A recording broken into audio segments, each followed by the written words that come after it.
Blastomicosis.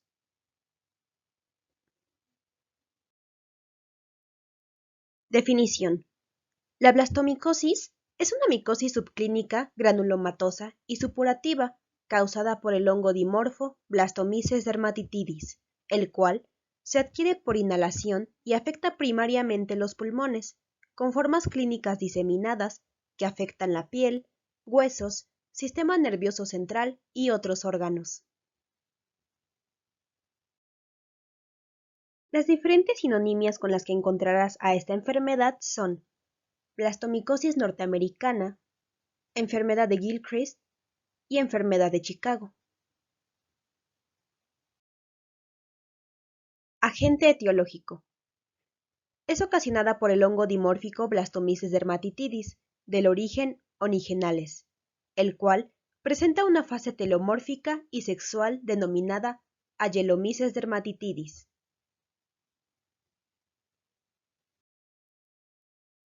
Localización. El foco endémico más importante se encuentra en Norteamérica, como lo es en Canadá, y en especial en el este de Estados Unidos, en el valle comprendido entre los ríos Ohio y Mississippi. En África, los países afectados son Uganda, Nigeria, Túnez, Sudáfrica y Zimbabue. También hay reportes en Israel, Polonia e India. En este mapa podemos observar que la distribución más frecuente es en Norteamérica y África. Epidemiología. Vía de entrada. La más frecuente es la vía respiratoria. Se han comprobado casos cutáneo primarios por traumatismos. De manera excepcional, por transmisión sexual, intrauterina y por mordedura de perros enfermos. Sin embargo, no se considera zoonosis. Periodo de incubación. Aproximadamente 45 días, pero hay casos indeterminados. Sexo y edad. Se observa con mayor incidencia en el sexo masculino. Se ha reportado en todas las edades, siendo más frecuente entre la tercera y la sexta década de vida. En niños y adolescentes es excepcional. Raza y ocupación. La enfermedad es propia de trabajadores rurales, agricultores y campesinos. Se ha visto una mayor susceptibilidad en personas de raza negra y caucásica. Taxonomía. Para la fase telomorfa se encuentra el género Agelomyces y la especie Dermatitidis. Para la fase anamorfa, el género Blastomyces y la especie Dermatitidis. Micología. Blastomyces dermatitidis es un hongo dimórfico dependiente únicamente de la temperatura y de algunos nutrientes. Presenta un estado telomórfico, ascosporado, denominado Agelomyces dermatitidis, y una composición antigénico de glucanos.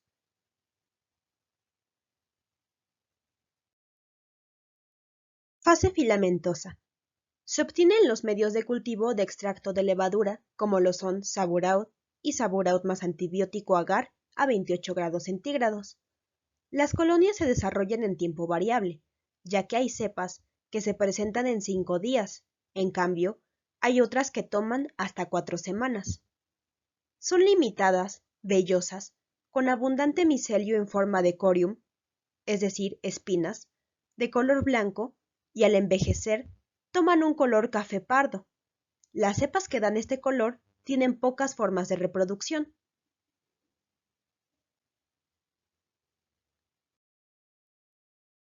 Fase filamentosa al microscopio.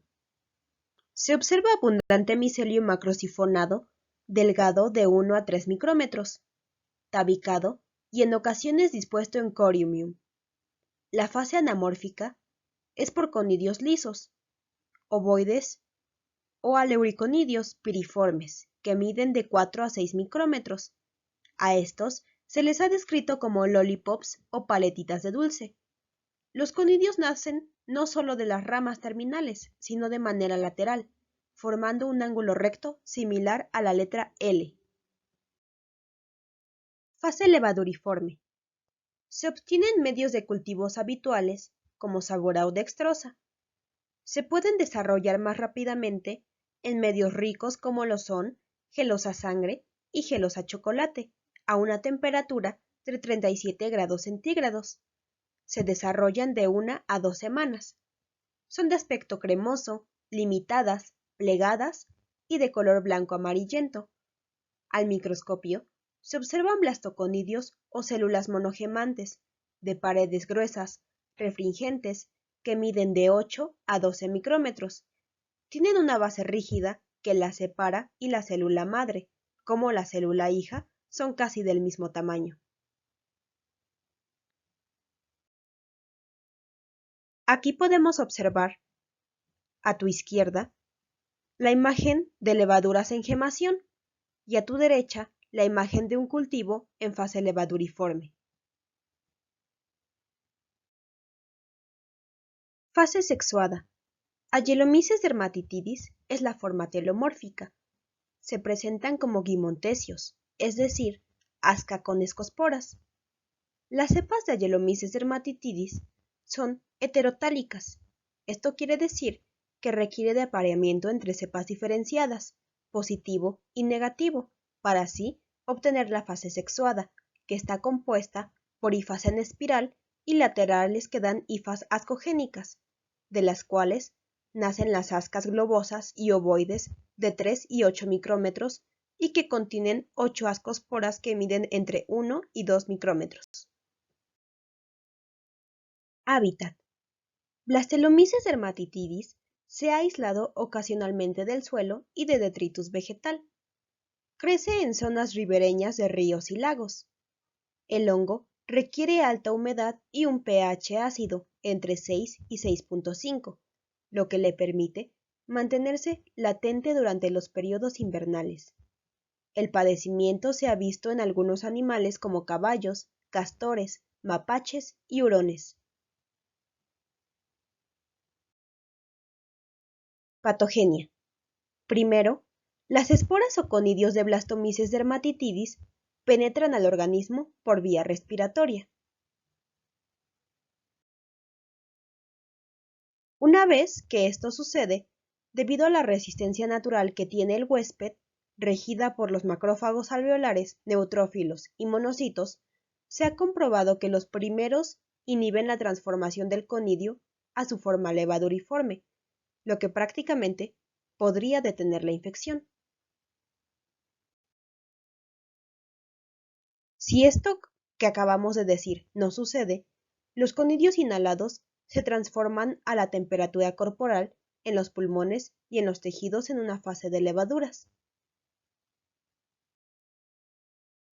Esta transformación proporciona resistencia a la fagocitosis, induciendo así la expresión de un factor de virulencia de modulación inmunológica, conocido como BAD1, en la superficie celular.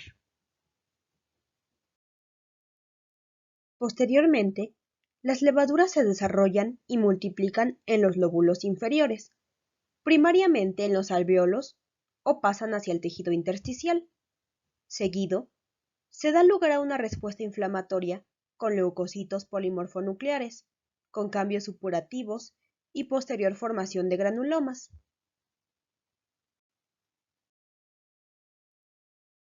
Posteriormente, aparecen eosinófilos, células gigantes, linfocitos y fibroblastos. El hongo se encuentra dentro de las células gigantes. Las lesiones bronquiales son comunes y llevan a la destrucción de la mucosa con diseminación al pulmón subyacente. A partir del foco pulmonar puede diseminarse a otros órganos, en especial la piel y huesos. En raras ocasiones, la enfermedad se inicia por inoculación cutánea, la cual puede involucionar sola o dar lesiones nódulo-granulomatosas. A continuación, te presentamos el ciclo de vida de Blastomyces dermatitidis. Recuerda que el ciclo comienza con la inhalación de los conidios. Posteriormente, los conidios se transforman en su fase levaduriforme a una temperatura corporal. Esto proporciona una resistencia a la fagocitosis. Las levaduras se desarrollan en los lóbulos inferiores y pasan a tejido intersticial. Posteriormente se forma una respuesta inflamatoria y una posterior formación de granulomas. Recuerda que el hongo se encuentra dentro de estos granulomas. Aspectos clínicos. Blastomicosis pulmonar. La mayoría de los casos son subclínicos o asintomáticos. Únicamente el 1 o 5% presenta manifestaciones clínicas. Se presenta de forma aguda o crónica. La blastomicosis suele presentarse semejante a una neumonía subaguda, con fiebre leve, disnea, tos y esputo purulento o hemoptoico. El dolor torácico y la afección pleural suelen presentarse posteriormente.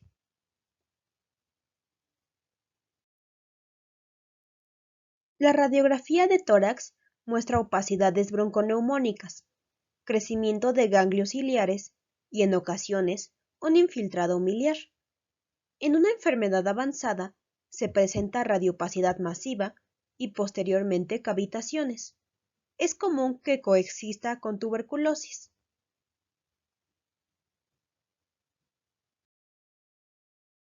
Las lesiones pulmonares van desde nódulos granulomatosos pequeños hasta áreas extensas de necrosis que contienen abscesos múltiples e involucran áreas extensas del parénquima pulmonar. Otras lesiones se presentan como masas densas, fibrocaseosas, que ocupan parte o la totalidad de un lóbulo. En un estadio temprano de la infección, los ganglios regionales crecen y son reemplazados por una cantidad variable de tejido fibrocaseoso. Blastomicosis cutánea. Es la principal forma extrapulmonar. Se puede presentar entre un 40 a 80% de los casos y se divide en dos tipos, cutánea primaria y secundaria. Cutánea primaria. Inicia por inoculación del hongo en la piel a través de un traumatismo. Por lo tanto, la topografía depende del lugar de esta lesión. En un periodo de 15 a 20 días se forma la lesión primaria con linfangitis y adenitis.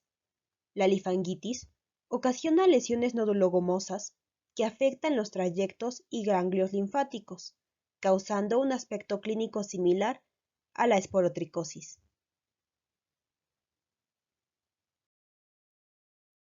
Cutánea secundaria.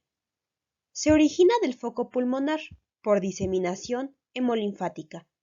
No tiene una topografía clínica definida. Las lesiones más comunes son en el rostro y se observan en extremidades, axilas y cuello. La morfología inicial es de lesiones de aspecto papular que dan paso a nódulos eritematoviolaceos. Tienden a reblandecerse hasta formar gomas, abscesos, úlceras y lesiones verrugosas.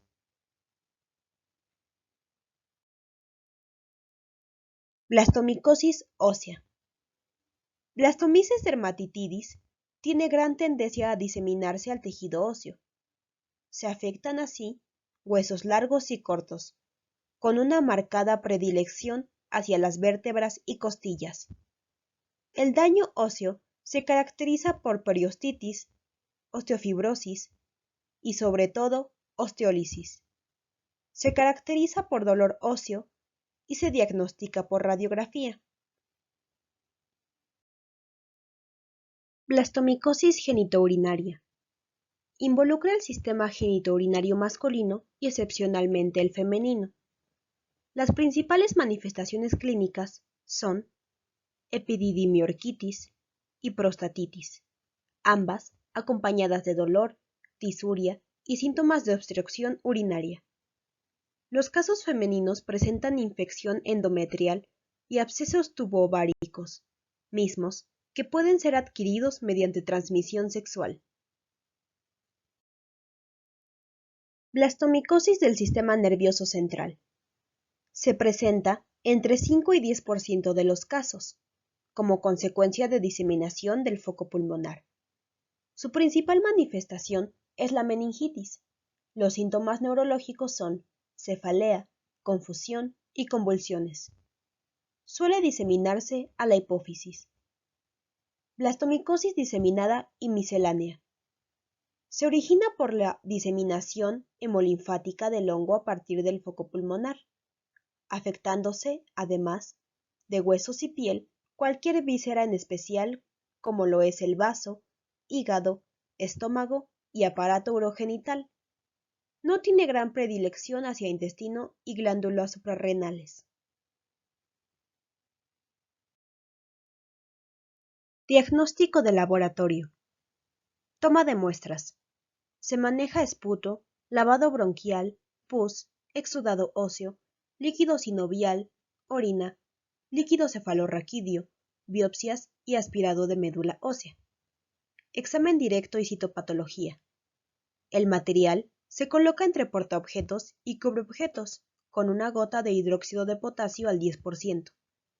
Al microscopio, se observan blastoconidios monogemantes de pared gruesa y refringente que miden entre 8 y 15 micrómetros de diámetro y tienen una forma característica de huella de zapato.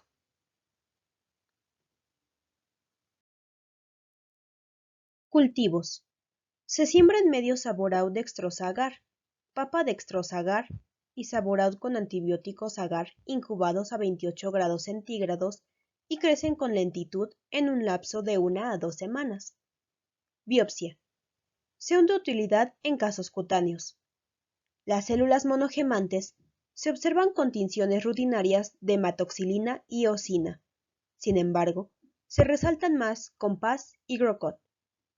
En la imagen histopatológica se observa una epidermis con acantosis moderada e irregular o que forma hiperplasia pseudoepitelomatosa. En dermis se ven granulomas compuestos por células gigantes multinucleadas, epiteloides y linfocitos. En el centro de esta imagen se encuentran las levaduras monogemantes. A continuación, puedes observar, a tu izquierda, una imagen que refiere una biopsia con microabsceso con levadura de pared gruesa.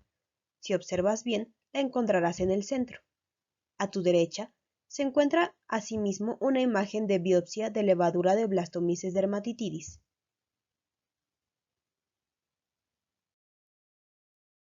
Pruebas inmunológicas. Serología. Es útil para el diagnóstico y pronóstico del padecimiento cuando se correlaciona con los datos clínicos y micológicos. Las pruebas más utilizadas son la fijación de complemento y, sobre todo, la inmunodifusión en gel. Esta última, con el uso de exoantígenos, da información sugestiva y rápida. La valoración de PCR es uno de los métodos más eficientes y precisos para detectar e identificar a Blastomyces dermatitidis, a partir de muestras biológicas para su diagnóstico, mediante cepas aisladas y el medio ambiente. Se utilizan dos primers o sondas de las regiones ITC1, ITS4 y D1-D2. Tratamiento. La primera opción es anfotericina B. Es la terapia de elección a dosis de 0.25 a 0.75 miligramos por kilogramo al día, pudiendo aumentar hasta 1 miligramo por kilogramo al día. Según el caso, se administra diariamente o cada tercer día. Como segunda opción está la anfotericina B lipídica. La dosis recomendada es 5 miligramos por kilogramo al día, con un rango de 3 a 6 miligramos por kilogramo al día. La tercera opción son azólicos como el itraconazol. La dosis es de 200 a 400 miligramos por día, mediante vía oral. Se sugiere emplear asociado con la anfotericina B para mejores resultados. El tiempo debe ser hasta la curación clínica y micológica. Una cuarta opción como azólicos es el voriconazol. La dosis es de 800 miligramos por día, repartido en 2 tomas y la mitad de la dosis para tratamiento. Se recomienda particularmente en los casos que afectan el sistema nervioso central. Referencias de consulta.